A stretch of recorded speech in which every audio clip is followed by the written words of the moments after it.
যি মিকিৰহাট নগাঁও জিলাৰ হাতীগাঁও অঞ্চলত কলিযুগৰ শ্ৰেষ্ঠ ধৰ্ম জ্ঞান যজ্ঞ কল্পতৰু শাস্ত্ৰ নিৰন্তৰ দুদিনীয়া কাৰ্যসূচীৰে শ্ৰৱণ আৰু কীৰ্তন ধৰ্ম পালন কৰিছে। আৰু এই মহান অনুষ্ঠানটিত পূব পশ্চিম উত্তৰ দক্ষিণৰ পৰা আহি নৰৰূপী নাৰায়ণ বিদুৰ উদ্ধৱ হৰদীপ মহাভক্তসকল এই পুণ্যতীৰ্থত কৃষ্ণ কথা অমৃত সমান শ্ৰৱণৰ কাৰণে আহিছে। আমি সমস্ত ভক্তবৃন্দৰ শ্ৰীচৰণ কমলত লক্ষ লক্ষ হাজাৰ বাৰ কোটি কোটি বাৰ ভক্তিপূৰ্ণ সেৱা নিবেদন জনোৱা হৈছে। এই পুণ্যতীৰ্থত ভগৱন্ত কৃষ্ণ কথা অমৃত সমান পান কৰিবৰ কাৰণে শ্ৰৱণৰ কাৰণে আহি যথেষ্ট সংখ্যক ব্ৰজধামৰ গোপিনী স্বৰূপ আই মাতৃহক আসন অলংকৃত কৰি আসনৰ হস্ত বৃদ্ধি কৰি আছে। আমি সমূহ আই মাতৃ সমস্ত চৰণত ভক্তিপূৰ্ণ সেৱা নিবেদন জনোৱা হৈছে। আৰু এই মহান পুণ্য অনুষ্ঠানটিত ভক্ত প্ৰহ্লাদ ধ্ৰুৱ হৰদীপ যুৱক যুৱতী ছাত্ৰ ছাত্ৰী এই পুণ্যতীৰ্থত আহি ভগৱন্তৰ কথা শ্ৰৱণত আহি আসন অলংকৃত কৰি আছে। আমি সমূহ যুৱক যুৱতী ছাত্ৰ ছাত্ৰী শিশুসকলকো আন্তৰিক অভিনন্দন জ্ঞাপন কৰিছোঁ। আৰু আমাৰ পৰম শ্ৰদ্ধাৰ যিজন বাপ আপোনাসৱক যোগসূত্ৰ ঘটাইছে, আপোনাসৱৰ চৰণে সেৱা কৰিবলৈ সুবিধা দিয়া আমি নিকৃষ্ট জীৱ পৰম শ্ৰদ্ধাৰ মোৰ কুহিত আমাৰ বকুল বৰা প্ৰভুক আমি এই আসনৰ পৰা ভক্তিপূৰ্ণ সেৱা নিবেদন জনোৱা হৈছে। জ্ঞানে জ্যেষ্ঠ বয়োজ্যেষ্ঠ ভক্তবৃন্দ যথেষ্ট সংখ্যক ইয়াত উপবিষ্ট হৈ আছে। আমি এই আসনৰ পৰা ভক্তিপূৰ্ণ সেৱা নিবেদন জনোৱা হৈছে। ভগৱন্তৰ বিশেষ কৃপাৰ ফলত এনেকুৱা মহান অনুষ্ঠান পাতিবলৈ ভগৱন্তৰ বিশেষ কৃপাৰ ফলত এনেকুৱা মহান অনুষ্ঠান পাতিবৰ কাৰণে ভগৱানে কৃপা কৰে। ভগৱানৰ কৃপা নহ'লে এনেকুৱা মহান অনুষ্ঠান পাতিবও নোৱাৰে বুলি কৈছে শাস্ত্ৰই। কাৰণ কৃষ্ণৰ কৃপাতে ব্ৰহ্মাৰ ভৈলা জ্ঞান, কৃষ্ণ কৃপা বিনে কাৰ্য সাধিবাক টান। বোলে কৃষ্ণ কৃপা নহ'লে এনেকুৱা অনুষ্ঠান পাতিবও নোৱাৰে। আপোনাসৱৰ প্ৰতি ভগৱন্তৰ কৃপা আছে, সেইকাৰণে এনেকুৱা অনুষ্ঠান পাতিব পাৰিছে। যি কলিযুগৰ জ্ঞান যজ্ঞ বুলি কৈছে। যজ্ঞ বহুত প্ৰকাৰ আছে, তাৰ ভিতৰত মহান যজ্ঞই হৈছে জ্ঞান যজ্ঞ। আৰু এই যজ্ঞ জ্ঞান যজ্ঞ যোনে কৰে তাক আৰু বেলেগকে যজ্ঞ পাতিবলৈ আৰু প্ৰয়োজন নাথাকে। গতিকে কৃষ্ণ কৃপা আছে আপোনাসৱৰ প্ৰতি, সেইকাৰণে বছৰে বছৰে আজি 12 বছৰ অতিক্ৰম কৰিছে নহয় জানো বাপ? 12 বছৰ নিৰন্তৰে ভগৱন্ত আপোনাসৱৰ হৃদয়ত বহি এই মহান অনুষ্ঠানটো পাতিবলৈ শক্তি বলবীৰ্য প্ৰদান কৰিছে। আমি আয়োজক সমিতিক আমি দেখিলোঁ, ভাল লাগিলে। যুৱ প্ৰজন্ম একত্ৰিত হয়, যি ঐক্যবাদ সাম্যবাদ আৰু ভক্তিবাদ একত্ৰিত কৰি ভগৱান কৃষ্ণ নিৰ্গুণ ব্ৰহ্ম কৃষ্ণ কথা আপোনাসৱ শ্ৰৱণ আৰু কীৰ্তন ধৰ্ম পালন কৰিছে। আমি আয়োজক সমিতি প্ৰয়োজক সমিতিক সকলোকে আন্তৰিক অভিনন্দন জ্ঞাপন কৰিছোঁ হৃদয়ৰ পৰা। গতিকে কৃষ্ণ যদি কৃপা নকৰিলেহেঁতেন এনেকুৱা অনুষ্ঠান পাতিব নোৱাৰে। আমি যদি অভিমান কৰি এনেকুৱা অনুষ্ঠান পাতোঁ যে আমাৰ টকা পইচা আছে, ধন সম্পত্তি আছে, এই বুলি যদি আমি এনেকুৱা অনুষ্ঠান পাতোঁ অহংকাৰ কৰি, তেতিয়া কৃষ্ণই কি কৰিলেহেঁতেন? বোলে ৰাতিপুৱাৰ পৰা ডবা পিটা বৰষুণ দি দিলেহেঁতেন, বোলে এজনো ভকত ইয়াত উপস্থিত নাথাকিলেহেঁতেন। ঔ হৰি ঔ ৰাম। বোলে ভগৱান কি কৰিব বুলি এই অনুষ্ঠানটো হ'বলৈও নিদিলে।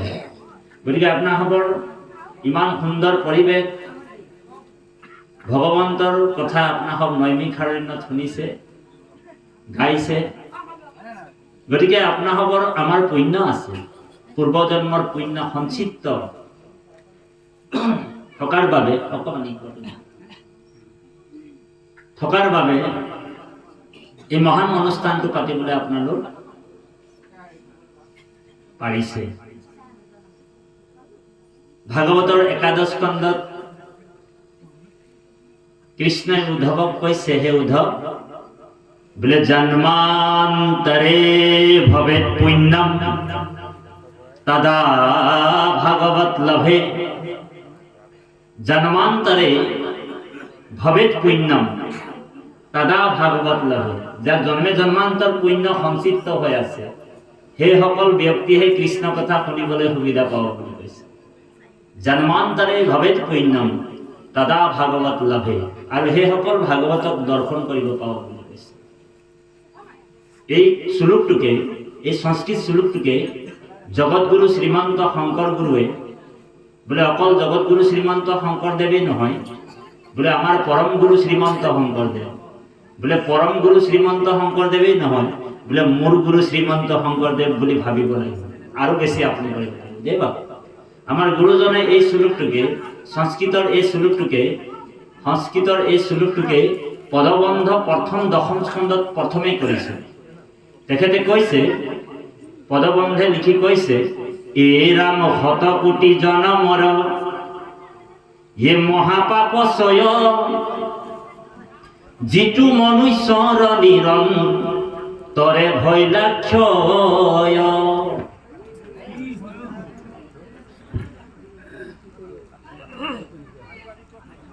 জগতগুৰু শ্ৰীমন্ত যি আমাৰ পৰম গুৰুৰো গুৰু,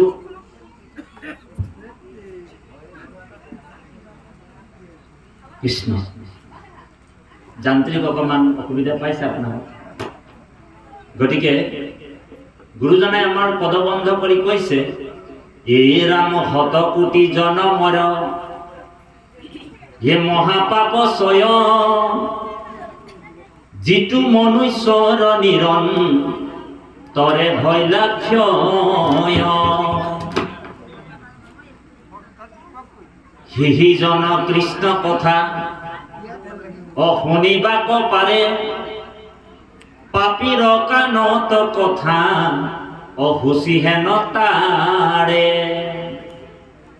শতকোটি জনমৰ মহাপাপচয়, যিটো মনুষ্যৰ নিৰন্তৰে ভৈলাক্ষয়।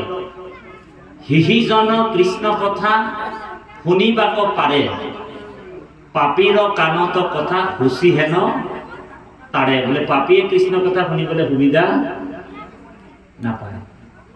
আপুনি যদি এই অনুষ্ঠানটো পাতিছে কমিটিয়ে, এই অনুষ্ঠানৰ ভকতসকল গৈ কিনি যদি তেখেতক বোলে ঘৰত গৈ কিনি গোৱা অৰ্চনী ধূপ তামোল চব দি জানু পাৰি পাৰি, জানু মানে আঁঠু, জানু পাৰি পাৰি বোলে সেৱা কৰিলেও বোলে তেওঁ যদি পাপী হয়, বোলে এই স্থানত তেওঁ আহিবলৈ সুবিধা নাপায়, বুজিছেনে?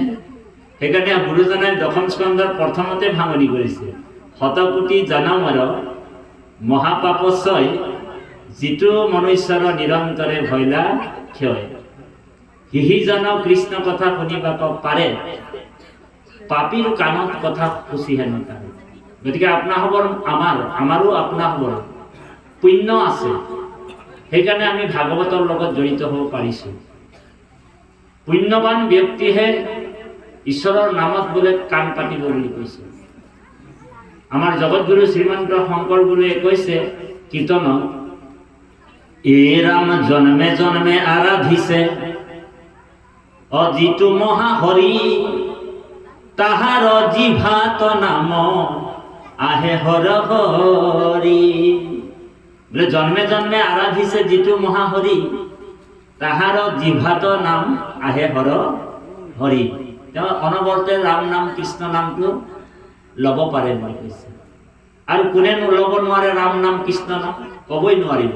কোনে?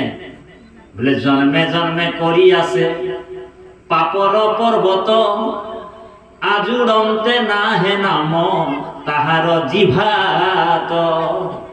তে ৰাম ক'ব নোৱাৰিব, কৃষ্ণ ক'ব নোৱাৰিব। গতিকে আপোনাসৱৰ আমাৰ পুণ্য আছে বুলিহে আমি আহি কিনি ইয়াত বহি গ'লো। গতিকে কৃপালু বাপ পাই সমস্ত। এতিয়া আমি ভাগৱতৰ মাজত সোমাই যাম বাৰু। দশম স্কন্ধ 90টা অধ্যায় আছে আৰু তাৰে দশমৰ মধ্য দশমটোত আমাৰ অনন্ত কন্দলী প্ৰভুজনে গুৰুৰ নিৰ্দেশ মৰ্মে এই পদবন্ধে ভাগৱত লিখিছে। কাৰণ আছে যে স্ত্ৰী ক্ষুদ্ৰ অন্তৰ্জাতি তৰুক বুলি তেখেতে এটা জায়গাত ব্যক্ত কৰিছে যে শ্লোক সংস্কৃত মই লিখিবাক ভাল জানো। অনন্ত কন্দলীয়েও কৈছে, মহেন্দ্ৰ কন্দলীয়েও কৈছে যে মই শ্লোক সংস্কৃত ভালকে লিখিব জানো, তথাপিতো পদবন্ধে লিখিলো ভাগৱত। মই পদবন্ধ কিহৰ কাৰণে লিখিছো? কাৰণ স্ত্ৰী ক্ষুদ্ৰ অন্তৰ্জাতি সকলোৱে জানো, বুজো, পঢ়ো, শ্ৰৱণ কৰোঁ, কীৰ্তন কৰোঁ। এই ভাগৱত সকলোৰ কাৰণে অধিকাৰ মুকলি কৰি দিছে। গতিকে কৃপালু বাপাই সমস্ত গুৰুজনাৰ আৰ্ভিভাৱে এই কাৰণে হৈছে যে ভকতি ভাণ্ডাৰ দ্বাৰা হব চুৰি, মুকুতি কৈলি উদাস, এক হৰণ হৰিৰ নাম ধৰ্ম, ৰাজা কৰু কৰু প্ৰকাশ।